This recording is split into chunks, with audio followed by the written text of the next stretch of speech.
কথাগুলি জানা দরকার, শোনা দরকার। আপনি আপনাদেরকে একটা ঘটনা শোনাতে চাই। ঘটনার মধ্যে আল্লাহ রাসূল সাল্লাল্লাহু আলাইহি ওয়াসাল্লাম হাদিসের মধ্যে আসছে, হযরত আব্দুল্লাহ ইবনে ওমর রাদিয়াল্লাহু তাআলা থেকে হাদিসটি বর্ণিত। তিনি বলছেন, রাসূলের কাছ থেকে আমি এই কথাটা 7 বার শুনেছি। ঘটনাটা হইল, বনি ইসরাইল জাতির মধ্যে এমন একটা মানুষ ছিল, তার নাম হলো কিফলি। তার নাম কি? কিফলি। আল্লাহ কোরআনের মধ্যে একটা আয়াতের মধ্যে বলছেন, وإسماعيل وإدريس وذا الكفل كل من الصابرين الله أكبر। এই আয়াতের মধ্যে বলছেন ওয়াইসমাঈল ওয়া ইদ্রিস ওয়া যাল কিফলি। এই কিফলির কথা তাফসীরের মধ্যে বলছেন, বনি ইসরাইল জাতির মধ্যে এই লোকটা ছিল কিফলি। দুইটা ঘটনা, একটা হচ্ছে কিফলি বলছে, কেউ বলছে এটা আল্লাহর ওলি ছিল, কেউ বলছে নবী ছিল, অনেকেই মত দিছে আল্লাহর ওলি ছিল। ওলি হওয়ার আগে এই লোকটা ছিল একজন একেবারে পাপিষ্ঠ মানুষ। মনোযোগ দেন, কথার মধ্যে শিক্ষা আছে। কিফলির কথা হযরত আলহামদুলিল্লাহ 8-10 মিনিট। কয় মিনিট? 10 মিনিট। 10 মিনিটের মধ্যে শেষ করছি। মাহফিল কর্তৃপক্ষ যতটুকু আমাকে সময় দেব ততটুকুই। আমার পিছনে আরো বক্তা আছে, আপনাদের বয়ান শুনবেন ইনশাআল্লাহ। তবে যখন কিফলির কথা শুরু করলাম, একটু শেষ করি। কি কন? আয়াতের মধ্যে শিক্ষা আছে, আপনারা এই শিক্ষাটা নিয়ে যাবেন ইনশাআল্লাহ। وإسماعيل وإدريس وذا الكفل كل من الصابرين الله أكبر। আল্লাহ বলছেন, ইসমাইল, ইদ্রিস, কিফলি এরা ছিল ধৈর্যশীল বান্দা। জোরে পড়ি সুবহানাল্লাহ। ইসমাইল আলাইহিস সালাম কেমন ধৈর্যশীল ছিলেন আপনারা জানেন? বলার ইচ্ছা ছিল, সময় নাই। ইদ্রিস আলাইহিস সালাম ধৈর্যশীল ছিলেন, কেমন ছিল আপনারা জানেন, সময় নাই। শুধু কিফলির কথাটা বলছি। এই আয়াতের মধ্যে আল্লাহ রাসূল সাল্লাল্লাহু আলাইহি ওয়াসাল্লাম বলছেন, হযরত আব্দুল্লাহ ইবনে ওমর বর্ণনা করেছেন যে আমি রাসূলের কাছ থেকে এই জবানটা, আমি হাদিসটা শুনেছি যে বনি ইসরাইল জাতির মধ্যে কিফলি নামে একটা লোক ছিল। এই লোকটা ছিল খুব পাপিষ্ঠ, কিন্তু এই লোকটা ছিল ধনাঢ্য ব্যক্তি। জোরে পড়ি সুবহানাল্লাহ।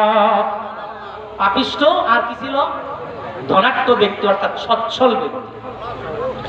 এই ধনাঢ্য ব্যক্তি কিফলি ধন সম্পদ গুলি দিয়া শুধু অন্যায় কাজ করত, মনের খায়েশাত নিবারণ করত, পাপের কাজ করত। যেখানে যেখানে গান বাজনা ইত্যাদি পাপের কাজ করত, ধন সম্পদ আছে তাই ব্যয় করত। এই কিফলি শুধু পাপের কাজ করত, ধন সম্পদ দিয়ে নেকের কাজ করত না। হঠাৎ করে একদিন এই কিফলির কাছে গ্রাম্য এক মহিলা আসিয়া তার কাছে কিছু খাদ্য চাইল।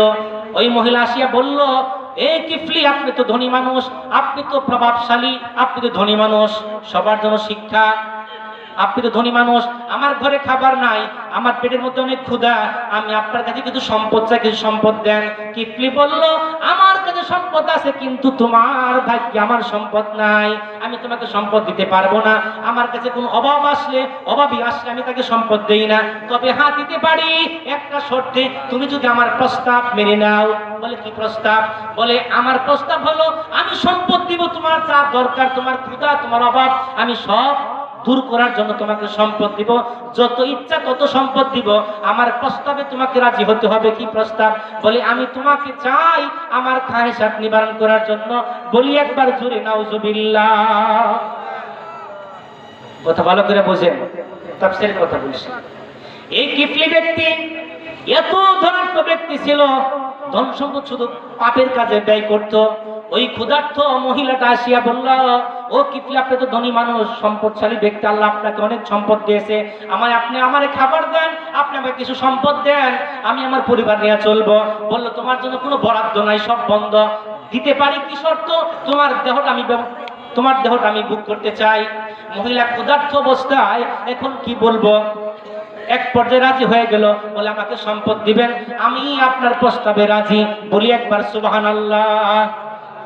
মহিলা যখন রাজি হইল, এই কিফলি বলল, তোমার জন্য আমি বরাদ্দ করলাম 70 দিরহাম। বলি একবার সুবহানাল্লাহ। কত দিরহাম? 70 দিরহাম তোমাকে দিব। তুমি যখন রাজি হইছো, আমার যে কক্ষ, গোপন কক্ষ আছে, কক্ষের ভিতরে তুমি ঢুকো, আমি আসতেছি। আল্লাহু আকবার। তাফসীরের কথা বলছি। কিসের কথা?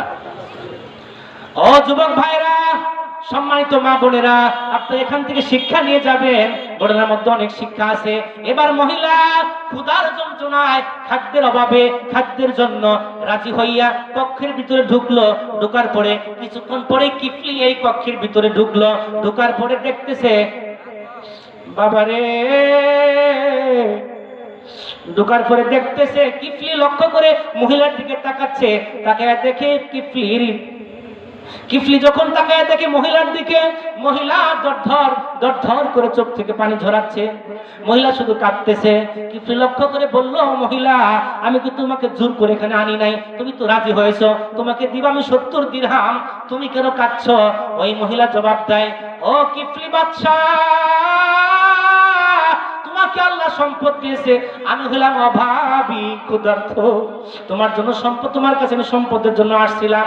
আজকে তুমি আমাকে সম্পদ দিলে না, তুমি আমার দেহ ভোগ করার জন্য এখানে আসছো। আমি কাঁদছি কি জন্য তুমি তো জানো না। আমি তো কাঁদি না, আমি কাঁদি কেন তোমাকে পরে বলছি। ওই পুরুষটা যখন, ওই কিফলি যখন ভিতরে ঢুকলো, ঢুকার পরে মহিলা থরথর করে কাঁপতে শুরু করলো। থরথর করে কাঁপতেছে আর চোখে পানি কাঁপতেছে।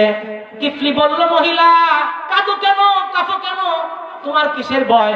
আমি কি তোমাকে জোর করি নাই? এবার মহিলা দুটা চোখের পানি ছেড়ে দিয়া কিফলিকে লক্ষ্য করে বলল, ও সম্পদশালী বাদশা, আমি তো কাঁদি না, আমি তো কাঁপি না, আমি তো ভয় করি না, কিন্তু কে যেন কেমন করে যেন আমার শরীরটা থরথর করে কাঁপতেছে আর আমার অন্তরটা কাঁদে। কি রে আল্লাহ, তুমি আমায় কোথায় প্রেরণ করলা? আর কি খাদ্য দিলা, কি যন্ত্রণা দিলা, কি আমার ক্ষুধা দিলা, কি আমার অভাব দিলা, আর তাকে দিলা অনেক ধন সম্পদ। এই কিফলি, আমি তো কাঁদি না, আমি তো কাঁপি না, আমার শরীরটা যেন কেমনে অযথায়, আমার অনিচ্ছা সত্ত্বেও আমার শরীরটা কাঁপতেছে, আমার চোখ থেকে দরদর করে পানি ঝরতেছে। কেন জানো নি? আমি হলাম সতী নারী, আমাদের কোনো পুরুষ স্পর্শ করে নাই, এটাই তুমি প্রথম। আজকে তোমার হাত থেকে যদি আমি বাঁচতে পারি গো, না জানি আমার আল্লাহ তোমার প্রতি, আমার প্রতি আল্লাহ রাজি হয়ে যাবে। জুড়ে পড়ি সুবহানাল্লাহ। মহিলা যখন এই কথা বলল, আমি কাঁদি না, আমি কাঁপি না, কিন্তু আমার তোমার এই আচরণের ব্যবহারে আমি কাঁপতেছি, আমি কাঁপতেছি, কিন্তু এই কাজ আমি জীবনে করি নাই। ও কিফলি, তোমাকে আমি বলছি, তুমি আমার সতীত্ব নষ্ট করিও না। কিফলি এবার ভিতরটা পরিবর্তন করে হয়ে গেল এই মহিলার কথায়। অর্থাৎ ভালো মানুষের সংস্পর্শে যদি আপনি যেতে পারেন, ভালো মহিলার স্পর্শে যদি আপনি যেতে পারেন, বাবা, ভালো মানুষের সাথে থাকলে খারাপ মানুষও ভালো হয়ে যায়। জোরে পড়ি সুবহানাল্লাহ। হয় কি হয় না? ওমর কাট্টা কাফের, রাসূলকে হত্যা করবার জন্য গেল। রাসূলের সংস্পর্শে যাওয়ার পরে ওমরের তরবারি উল্টা হয়ে গেল। বলি একবার সুবহানাল্লাহ। ভালো মানুষের সংস্পর্শে গেলে এই জন্যই বলে, সৎসঙ্গে স্বর্গবাস, অসৎ সঙ্গে সর্বনাশ। আমি আপনাকে বলছি, কিফলি বলল, এই মহিলা যখন কাঁপতেছে, আমি আর মহিলা তোমার সতীত্ব নষ্ট করব না। ও মহিলা, তুমি তো সতী নারী, আমি তো জীবনে বহু গুনাহ করেছি, অন্যায় করেছি, নিজের নফসের উপরে আমি অনেক জুলুম করেছি, আর তোমার সতীত্ব আমি নষ্ট করব না। তোমার মাধ্যমে আমি আল্লাহর কাছে তওবা করি, আর জীবনে গুনাহ করব না। আমি তোমাকে মুক্ত করে দিলাম, তোমার অভাব আমি দূর করে দিলাম। 70 দিরহাম নিয়ে তুমি চলে যাও, আর তুমি আমার জন্য দোয়া করো, আল্লাহ যেন আমার জীবনটা, পাপিষ্ঠ জীবনটাকে মুক্ত করিয়া আল্লাহ যেন আমার নেককারীর জীবন দান করে। জোরে পড়ি সুবহানাল্লাহ, আরো জোরে পড়ি সুবহানাল্লাহ। এই কথা থেকে এই